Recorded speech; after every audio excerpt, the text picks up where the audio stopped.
Hello, folks.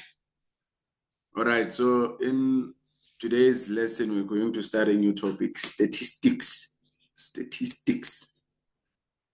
So we're going to create a series of videos, and these are some of the sections of work that we're going to look at. So revision, curve fitting, correlation, right? So let us begin. Let us begin.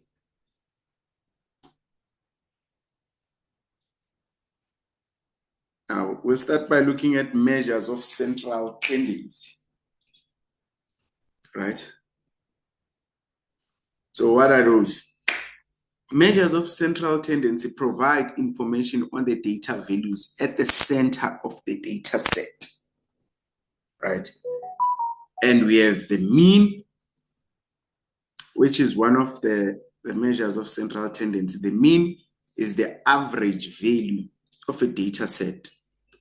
It is calculated as the sum of all the values in the data set divided by the number of those data entries. So where the X sub I are the data and N is the number of data entries, we read X as X bar. It's X bar. This thing is X bar. And the median is the middle value of an ordered data set. Hey, this is important because this tells you that when you calculate the median or when you're trying to find the median, you need to rearrange your data set in ascending order so that it is in an ordered set. So the median is the middle value of an ordered data set. To find the median, we first sort the data in ascending or descending order, then pick out the value in the middle of the sorted list. If the middle is in between two values, the median is the average of those two values, right? So, okay. And let's continue. Then we have measures of dispersion. Measures of dispersion tell us how spread out the data set is. If a measure of dispersion is small, the data are clustered in a small region. If a measure of dispersion is large, the data are spread out over a large region. The range is the difference between the maximum and the minimum values in the data set. The interquartile range is a difference between the first and the third quartiles of the data set. The quartiles are computed in a similar way to the median. The median is halfway into the ordered data set and is sometimes also called the second quartile. The first quartile is 1/4 of the way into the ordered data set, whereas the third quartile is 3/4 of the way into the ordered set. So if you begin numbering your ordered data set with the number 1, the formulae for the location of each quartile are as follows. So location for quartile 1 is equals to quarter times n minus 1 plus 1. Quartile 2, half, and n minus 1 plus 1. Location of quartile 3 is 3/4. 3/4, n minus 1 plus 1. Then we look at the variance. The variance of the data is the average squared distance between the mean and each data value, right? So it's the average squared distance between the mean and each data value. So you see, this is the data value and X bar is the mean. And then you sum these squares. The variance of the data is, so this is the formula for the variance, in a population of n elements, right, with a mean of X bar. Then the standard deviation measures how spread out the values in a data set are around the mean, right, around the mean. More precisely, it is a measure of the average distance between the values of the data in the set and the mean. The standard deviation of the data is given by this formula. So you can see that it's the square root of the variance in a population of n elements with a mean of x bar. Then the 5-number summary combines a measure of central tendency, the median, with measures of dispersion, namely the range and the interquartile range. More precisely, the 5-number series is written in the following order: minimum, first quartile, median, third quartile, and the maximum. Right. And the 5-number summary is often presented visually using a box and whisker diagram. So here you have your minimum, first quartile, your median, your third quartile. So these ones, they give us the interquartile range. And then we have the maximum. And then the range, the difference between the maximum and the minimum. So that's the data range. And then the interquartile range is the third quartile minus the first quartile. Right. Now let's look at the first example. Draw a box and whisker diagram for the following data set. So this is the data set that is given, right? So we'll start by looking for the minimum and the maximum. So since the data set is already ordered, we can read off the minimum as the first value, which is 1.25, and the maximum as the last value, which is 5.1. Then step 2 is to determine the quartiles. There are 12 values in the data set. We can use the figure below or the formula to determine where the quartiles are located. Right? So using the figure above, we can see that the median is between the 6th and the 7th values. We can confirm this using the formula.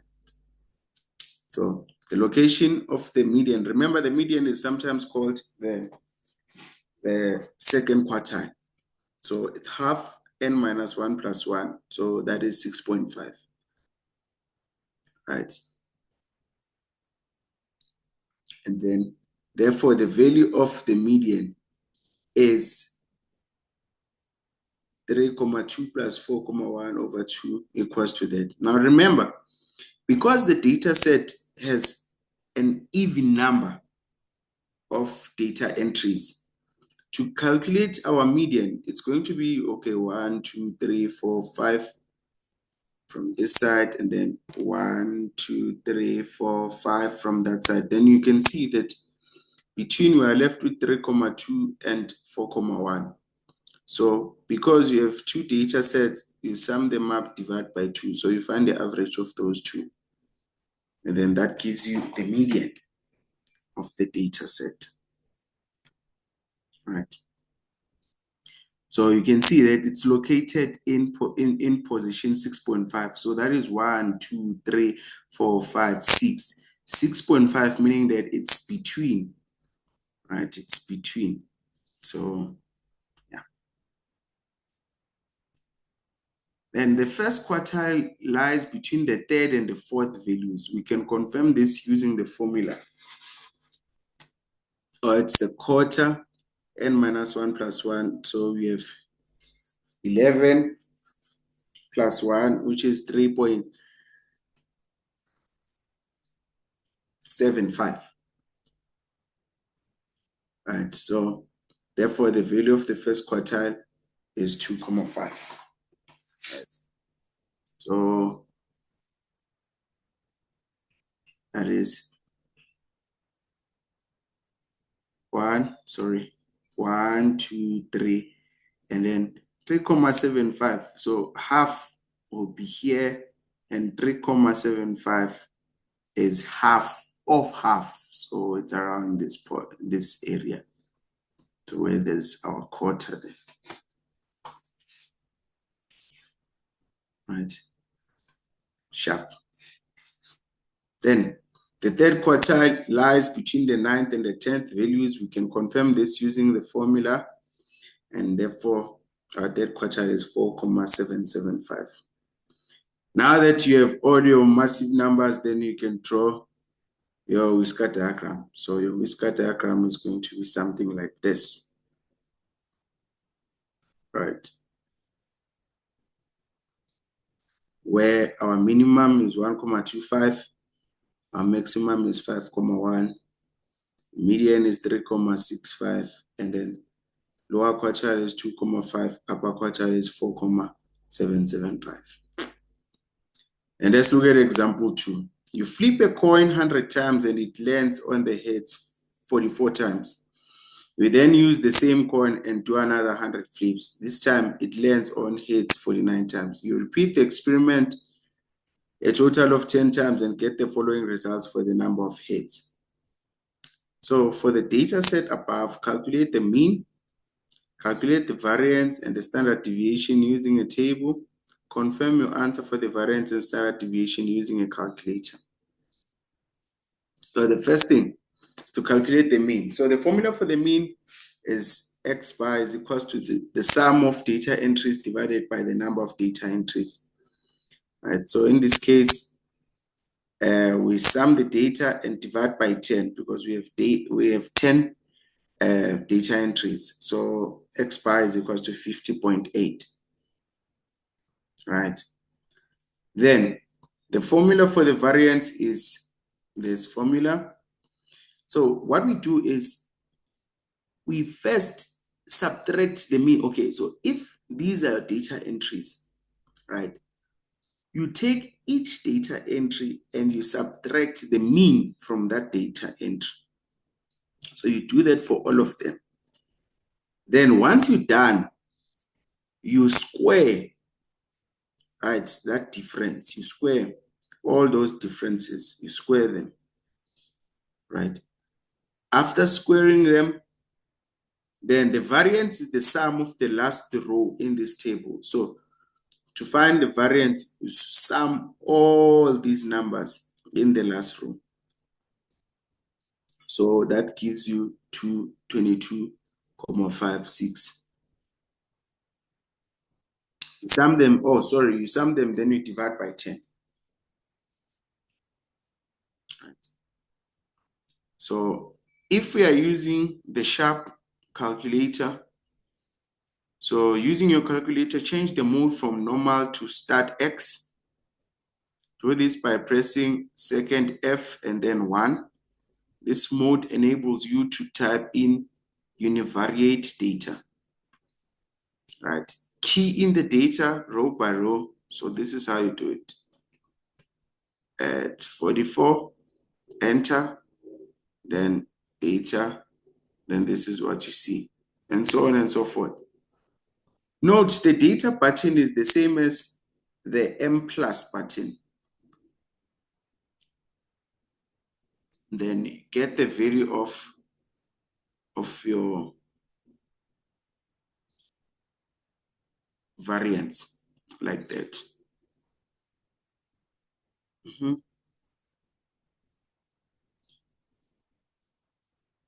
Sure. Then if you have a Casio calculator, let me see if mine works. Sometimes it doesn't.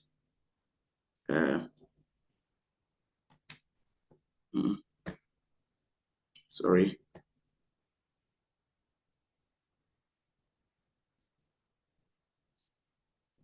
Okay, so using the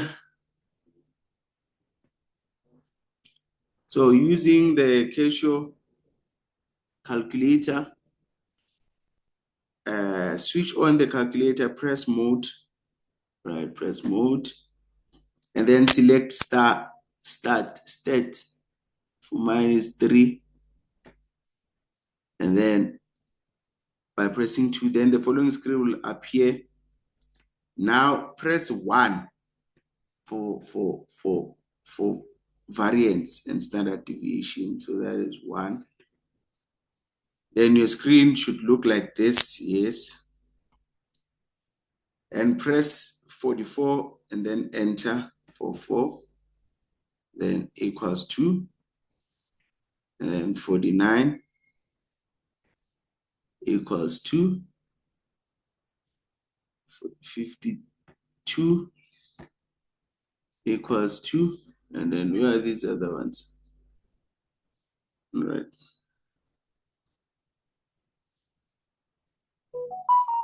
52, then 62 equals 2, 62, then 53 equals to the 53, 48 equals to then 54.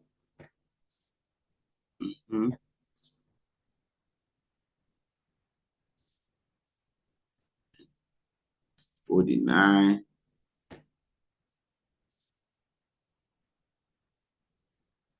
equals to 54, then 46 equals to, then 51 equals to. Sure. Now that we have 51, then we press AC. There's AC. Then the screen clears, but the data remains stored. Now press Shift. There's Shift, then 1. Then 1 to get the stats computation screen shown. Then we press what? We press 4, which is SD. Okay, mine is a little bit different. 4, oh yeah, 4 shows us this. Then get the value of standard deviation. So press 3, then equals 2. Then this is what we get. Now we must square this thing. Equals to then 22.56. Sure.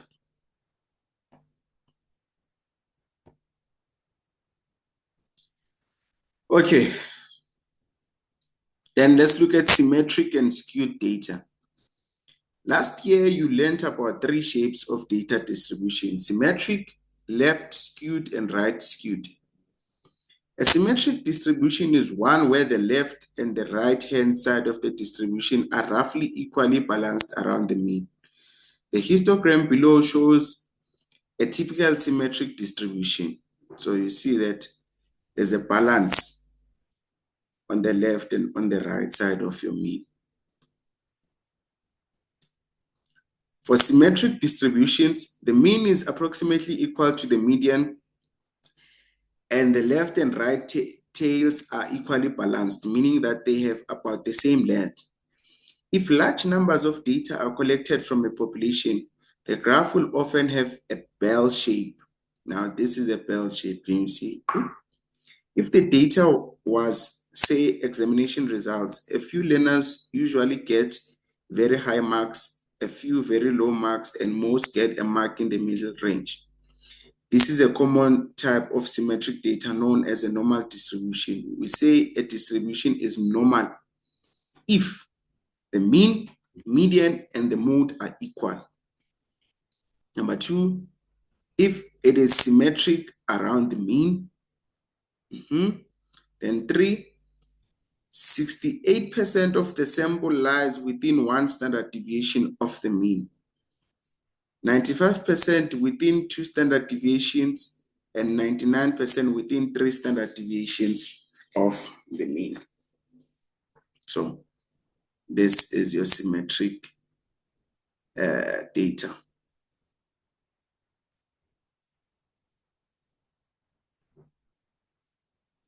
Now, what happens if the test was very easy or very difficult? Then the distribution may not be symmetrical. If extremely high or extremely low scores are added to a distribution, then the mean and median tend to shift towards these scores and the curve becomes skewed. If the test was very difficult, the mean and median scores are shifted to the left. In this case, we say the distribution is positively skewed or skewed right. A distribution that is skewed right has the following characteristics. The mean is typically more than the median. The tail of the distribution is longer on the right hand side than on the left hand side, and the median is closer to the first quartile than to the third quartile. If the test was very easy, then many learners would get high scores, and the mean and the median of the distribution will be shifted to the right. We say the distribution is negatively skewed or skewed left. A distribution that is skewed right has the following characteristics, right? The mean is typically less than the median, right? And then the tail of the distribution is longer on the left hand side than on the right hand side. And the median is closer to the third quartile than to the first quartile. The table below summarizes the different categories visually. So if it's skewed right, see, if it's skewed right, this is the histogram, and then using the box and whisker diagram, then the mean is going to be greater than the median. Right, then if it's symmetric, the mean is approximately the same as the median. If it's skewed left, then the mean is less than the median.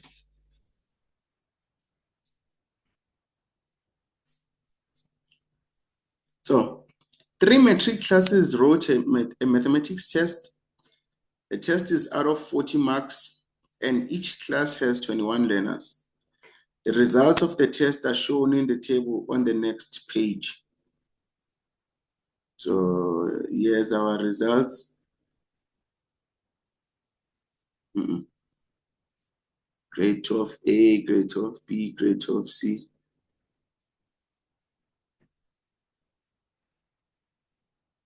Sharp. This is our results then. For each class, determine the 5 numbers summary, right? And draw a box and whisker diagram on the same set of axes using an appropriate scale. Then number 2, determine the mean and the standard deviation for each class. Then number 3, compare the mean and median values for each class. Comment on the distribution of the test marks for each class. So the first, we order the data from smallest to largest. This has already been done for us. Then we divide our data into equal quartiles. Now remember, if you don't know how to divide, remember you can always use those formulas that were shown so that they can help you know where your lower quartile is, your median, and your upper quartile. The minimum of each data is 4 and the maximum is 40. Since there are 21 values in the data set, the median lies on the 11th mark, making it equal to 16 for grade 12A, and 32 for grade 12B, and 21 for grade 12C. So it's here. The first quartiles lie between the 5th and 6th, so here, making it equal to 12 for grade 12A, and then 16 for grade 12B, and 14 for grade 12C.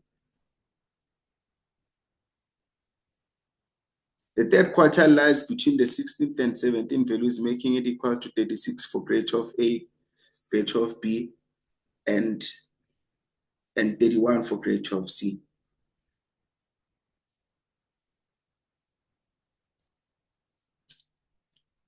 Therefore, we are able to formulate the following 5 number series and subsequent box and whisker diagram plots. So this is how they look. Now, for grade 12A, the mean is 23.6. The standard deviation is plus minus 12.70. Grade 12B, it's that's the standard deviation.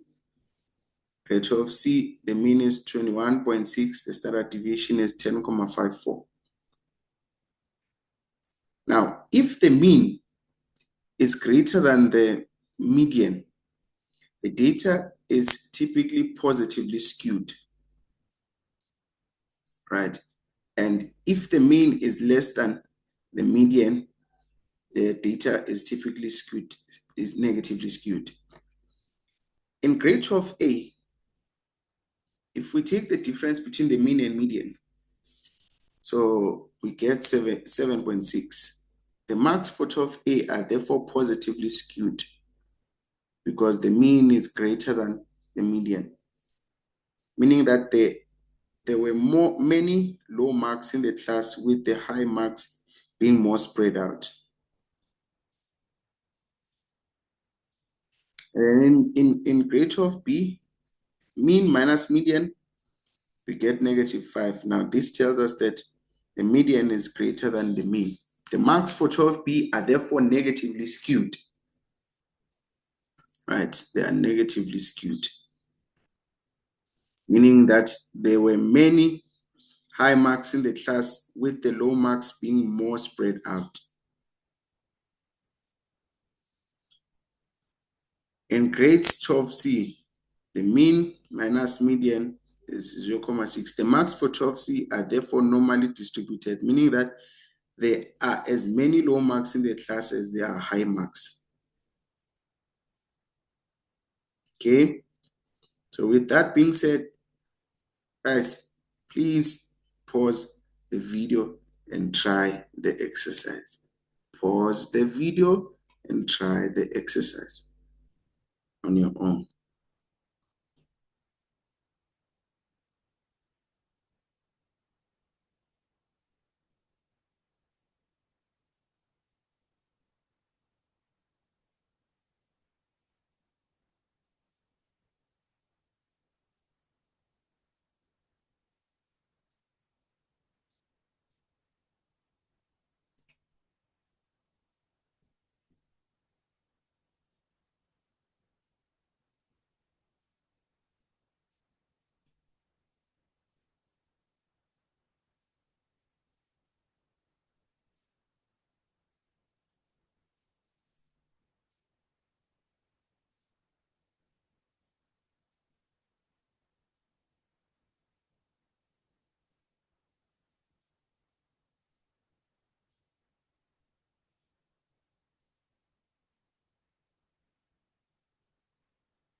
All right, folks, I hope that you tried the exercise.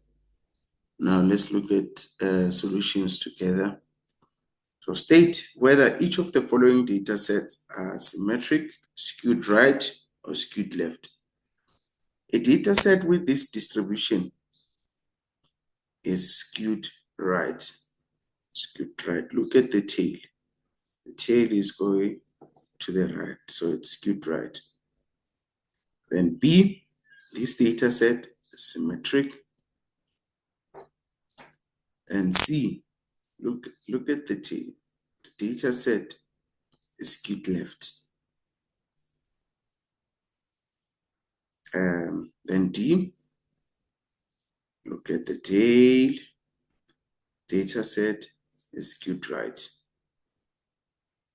Then E, look at the tail, data set is skewed left. Now, for the following data set, the mean is 99.9, first quartile is 66.5, median is 99.5, the third quartile is 130.5. Note that we get contradicting indications from the different ways of determining whether the data is skewed right or left. The mean is slightly greater than the median. This would indicate that the data is skewed right. The median is slightly closer to the third quartile than the first quartile. This would indicate that the data set is skewed left. Since these differences are so small and since they contradict each other, we conclude that the data set is symmetric.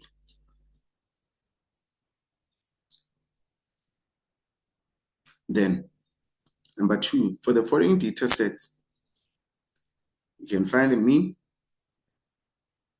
right? And then from there, the minimum is 3 and the maximum is 45. Then you can find your first quartiles and second quartile, the third quartile, and therefore this will leave you with your 5-number summary: 3, 7, 11.5, 33, 45. So this is how your box and whisker diagram would look like.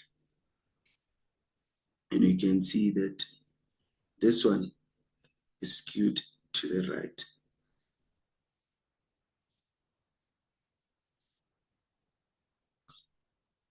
So the mean is greater than the median, therefore the data is skewed right. And B, mean.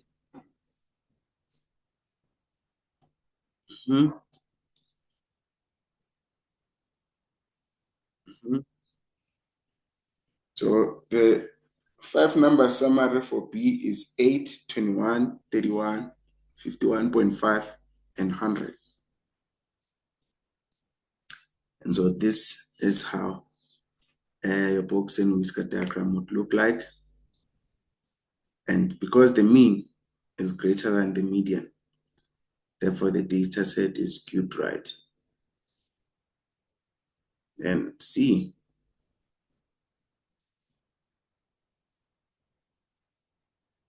the 5-number summary is 11, 57.5, 77, 79, 92. Then this is how our box and whisker diagram looks like. In this case, the median is greater than the mean, so the data set is skewed left. And D, that's the mean.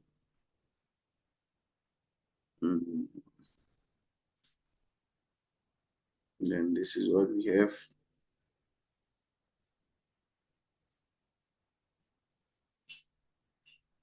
And then this is your 5-number summary.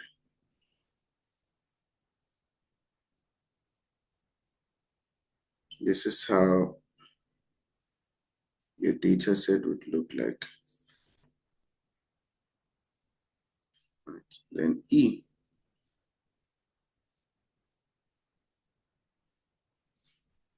The mean is negative 0.6. Then let's look at the 5-number summaries: negative 5.2, negative 1.8, negative 0.5, 0.5, and 3. So from there, you can draw your box and whisker diagram and notice that the difference is negative 0.1.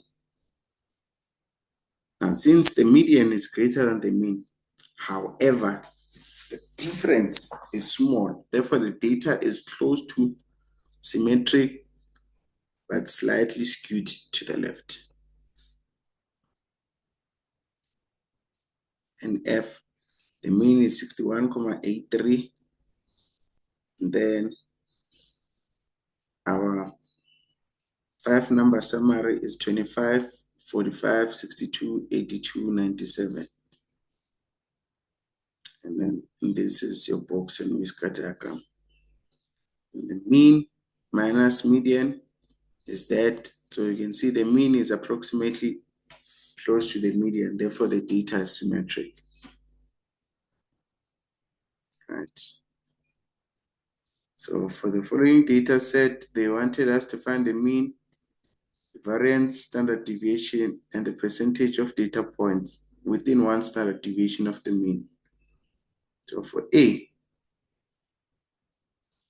mean is 5,90, variance.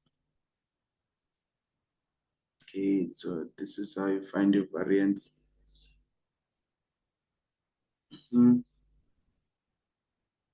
So the variance is 12,54. The standard deviation is plus minus 3,54. So the interval containing all values that are one standard deviation from the mean is 5,90 to minus 3,54. And then to 5,90 plus 3,54, which is 9,44 is to 2,36.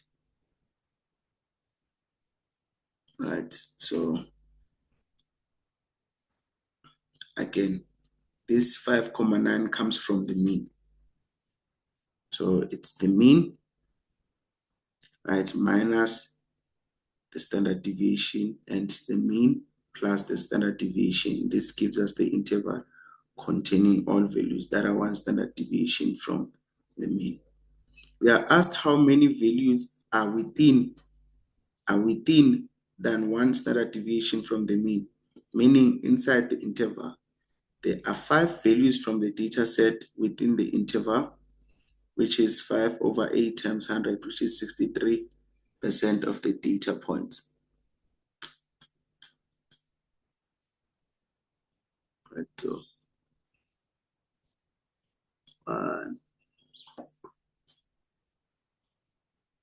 yeah. Okay, then B, the mean is 5.5. The formula for variance is that. So the interval containing all values that are one standard deviation from the mean is the mean minus standard deviation is to mean plus standard deviation. So we are asked how many values are within than one standard deviation from the mean, meaning inside the interval. There are 7 values from the data set within the interval. So 7 over 10 times 100, which is 70% of the data points. Then C, this is what we have there. Then the formula for the variance is that, and in this case, we have 67% of the data set. So number 4, the mean is 5, variance is 9, standard deviation is plus minus 3. B, mean is 5.8, variance is 30,91, standard deviation is plus minus 5,56. C, mean is 3,88, variance 1,47, standard deviation plus minus 1,21. D, the mean is negative 1,66, variance is 11,47, standard deviation is plus minus 3,39. And E, mean is 54.07, variance is 1406.07. Standard deviation is plus minus 37.50. So Xolani surveyed the price of a loaf of white bread at two different supermarkets. The data in rands are given below. Right? Find the mean price at each supermarket, and then state which supermarket has the lower mean. So supermarket A is 3.84, B 3.82. Supermarket B has the lower mean. Standard deviation of each of them. So for A, we have plus minus 0.121, B plus minus 0.184. Which supermarket has the more consistently priced white bread? The standard deviation of supermarket A's price is lower than of supermarket B. That means that supermarket A has more consistent, less variable prices than supermarket B.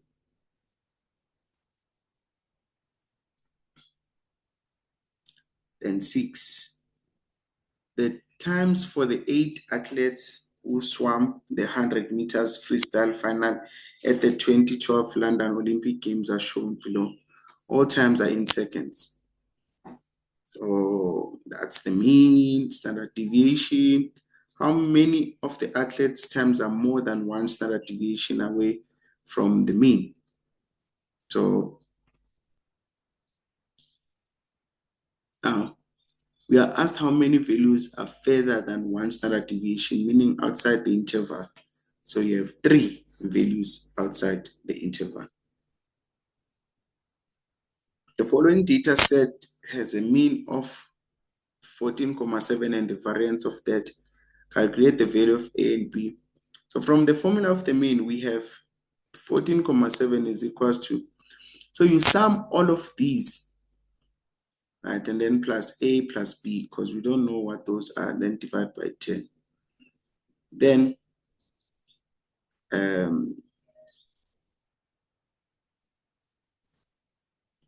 you cross multiply 14.7 times 10 is 147. Then you take 114 to the other side. So you have A plus B equals to 147 minus 144. Then make one variable the subject of the formula. So in this case, A is equals to 33 minus B. From the formula of the variance, we have 10.01 equals to 69.12 plus A minus, remember, it's the data set minus the mean squared plus data set minus the mean squared over 10. Then, substitute and you get your values. So B is 13 or B is 20. Since A is 33 minus B, we have A being 20 or A being 13. So the two unknown values in the data set are 13 and 20. We do not know which of these is A and which is B, since the mean and variance tell us nothing about the order of the data. So number 8, the height of each learner in a class was measured, and it was found that the mean height of the class was 1.6 meters. At the time, 3 learners were absent. However, when the heights of the learners who were absent were included in the data, the mean height did not change. If the height of 2 of the learners who were absent are 1.45 meters and 1.63 meters, calculate the height of the third learner who was absent. So let the number of learners who were first measured be X. The total measure of all heights is 1.6x. Right, so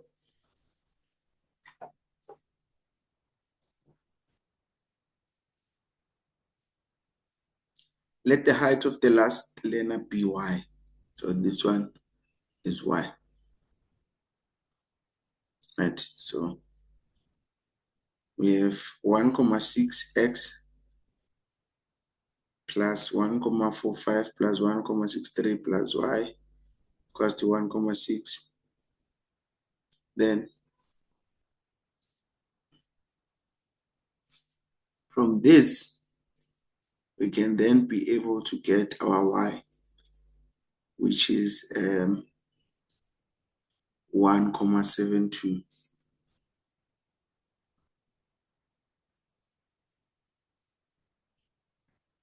Okay. There are 184 students taking mathematics in a first year university class.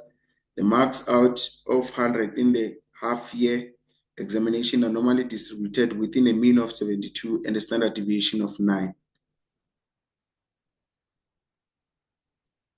What percentage of students scored between 72 and 90 marks? Right. So 90 is equals to 72 plus 2 times 9. So hence 47.5% of students scored between 72 and 90. And B, approximately how many students scored between 45 and 63 marks? Then we have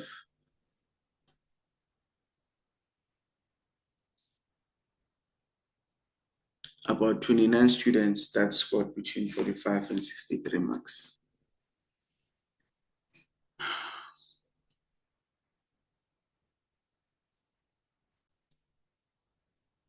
All right, thank you so much, folks. So in the next video, we're going to start looking at curve fitting.